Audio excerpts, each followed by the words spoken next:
ইরানের সাম্প্রতিক ড্রোন ও ক্ষেপণাস্ত্র হামলায় সৌদি আরবের তেল উৎপাদন ও সরবরাহ ব্যবস্থায় বড় ধরনের বিপর্যয় নেমে এসেছে। গত ৯ এপ্রিল দেশটির জ্বালানি মন্ত্রণালয় জানিয়েছে, গুরুত্বপূর্ণ অবকাঠামোতে হামলার কারণে দৈনিক ৭ লাখ ব্যারেল তেল পাম্পিং সক্ষমতা হারিয়েছে দেশটি। সিঙ্গাপুর ভিত্তিক সংবাদ মাধ্যম সিএনএ ও সৌদি বার্তা সংস্থা এসপি এর প্রতিবেদনে এই ভয়াবহ ক্ষয়ক্ষতির চিত্র উঠে এসেছে। মন্ত্রণালয়ের এক কর্মকর্তা জানিয়েছেন, পূর্ব পশ্চিম পাইপলাইনের পাম্পিং স্টেশন ছাড়াও মানিকা ও খুরাইস উৎপাদন কেন্দ্র ক্ষতিগ্রস্ত হয়েছে, যা উৎপাদন সক্ষমতা আরও ৬ লাখ ব্যারেল কমিয়ে দিয়েছে। এই হামলায় একজন সৌদি নাগরিক নিহত ও ৭ জন আহত হয়েছেন।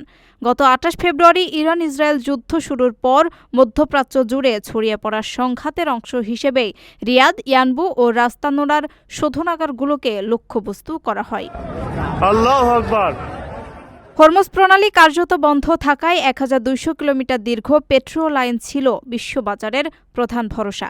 তবে পাম্পিং স্টেশনে এই আঘাত বিশ্ববাজারে জ্বালানি সরবরাহ ও পরিশোধিত তেল রপ্তানিকে গভীর অনিশ্চয়তায় ফেলেছে।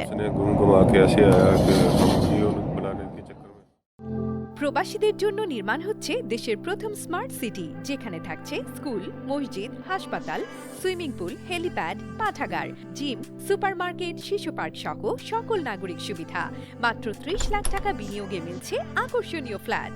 প্লাটিনাম ইনভেস্টরদের জন্য ঢাকা বিমানবন্দরে ভিআইপি প্রোটোকল সুবিধা। বিস্তারিত জানতে যোগাযোগ করুন স্ক্রিনে দেয়া হোয়াটসঅ্যাপ অথবা ইমো নাম্বারে।